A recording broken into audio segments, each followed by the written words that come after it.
50 kilo எடையிலான Christmas cake தயாரிப்பில் Royal park hotel ஊழியர்கள் ஈடுபட்டனர். கிறிஸ்துமஸ் திருவிழாவை முன்னிட்டு கேக் தயாரிப்பு கலவை ஊறவைக்கும் விழா ஹோட்டல் ராயல் பார்க் மோனார்க் ஹாலில் நடைபெற்றது. இவ்விழாவினை ஹோட்டல் நிர்வாக இயக்குனர் சமீர் தொடங்கி வைத்தார். இவ்விழாவில் ஹோட்டல் விருந்தினர்கள் மற்றும் முதன்மை செயல் அதிகாரி திருஞானம், பொது மேலாளர் அப்துல் கபார் மற்றும் ஊழியர்கள் கலந்து கொண்டனர்.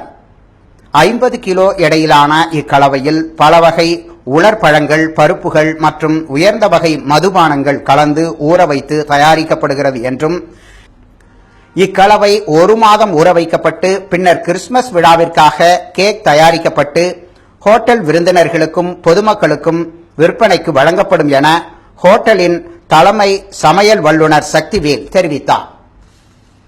ராயல் பார்க்கில் வருஷம் கிறிஸ்மஸுக்கு இந்த மிக்சிங் 1 மாதத்துக்கு முன்னாடி போட்டு அதை ஊற வச்சு நம்ம அந்த கிறிஸ்மஸுக்கு 10 நாளைக்கு முன்னாடி மேக் பண்ணி நல்லா சிறப்பாக கொடுப்பாங்க. இந்த வருஷம் அதை விட மிக சிறப்பாக நல்லா இம்போர்ட் செய்யக்கூடிய ட்ரை ஃப்ரூட்ஸு, ட்ரை நட்ஸு இதோட அதிகமாக இந்த வருஷம் செய்யறத இந்த வருஷம் இதை விட இன்னும் அதிகமாக நல்லா அந்த மிக்சிங் எல்லாம் போட்டு, அதாவது ஆல்கஹால் நல்லா உயர்தரமான ஆல்கஹால்லாம் போட்டு என்னென்ன நம்ம பண்ணணுமோ ஃப்ரான்ஸில் எப்படி நல்லா பண்ணுவாங்களோ அதை விட நல்லா ரிச் குவாலிட்டியாக பண்ணி பண்ணுறோம். இந்த வருஷம் ஒரு 50 கிலோ பண்ணுறோம். எல்லாமே கெஸ்ட்டு காம்ப்ளிமெண்ட்ரியாக பண்ணுறோம். அது இல்லாமல் புதுச்சேரி மக்களுக்காக உங்களுக்கு நீங்கள் நினைக்கிற டேஸ்ட்டை விட அதிகமாக நல்லா பண்ணி நீங்கள் டேஸ்ட் பண்ணி பார்த்துட்டு அதோட வாங்கிட்டு போகலாம். அந்த மாதிரி தான் பண்ணுறோம். இந்த மாதிரி பார்த்தீங்கன்னா ஃப்ரூட்ஸ் வெரைட்டி ஒரு 10-15 வெரைட்டி ட்ரை ஃப்ரூட்ஸ் போட்டிருக்கோம். நட்ஸ் ஒரு 10 நட்ஸ் போட்டிருக்கோம்.